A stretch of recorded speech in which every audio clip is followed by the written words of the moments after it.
சீதாப்பழம் சாப்பிடுவதால் ஏற்படும் 10 நன்மைகள் பற்றி பேசலாம். முதலில், இதன் அதிகமான வைட்டமின்கள் உடலுக்கு சக்தி தரும்.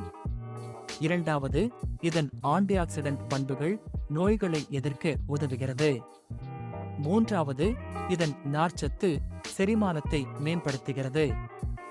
நான்காவது, இதன் இனிப்பு சுவை மனதை மகிழ்விக்கிறது.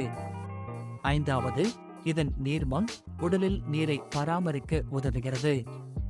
ஆறாவது, இதன் குறைந்த கலோரி எடையை கட்டுப்படுத்த உதவுகிறது. ஏழாவது, கண் பார்வையை மேம்படுத்துகிறது. வைட்டமின் ஏ மற்றும் சி உள்ளதால் கண்கள் ஆரோக்கியமாக இருக்கும், கண் குறைபாடுகளை தடுக்கும். எட்டாவது, சர்க்கரை நோயாளிகளுக்கு உகந்தது.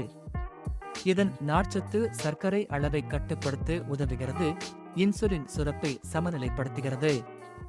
ஒன்பதாவது, இதன் சத்து தோல் ஆரோக்கியத்தை மேம்படுத்துகிறது. பத்தாவது, இதன் சுவை உணவுக்கு ஒரு தனித்துவமான ருசி சேர்க்கிறது. இதனால் சீதாப்பழம் உணவு கூட்டத்தில் அடிக்கடி சேர்க்க வேண்டும்.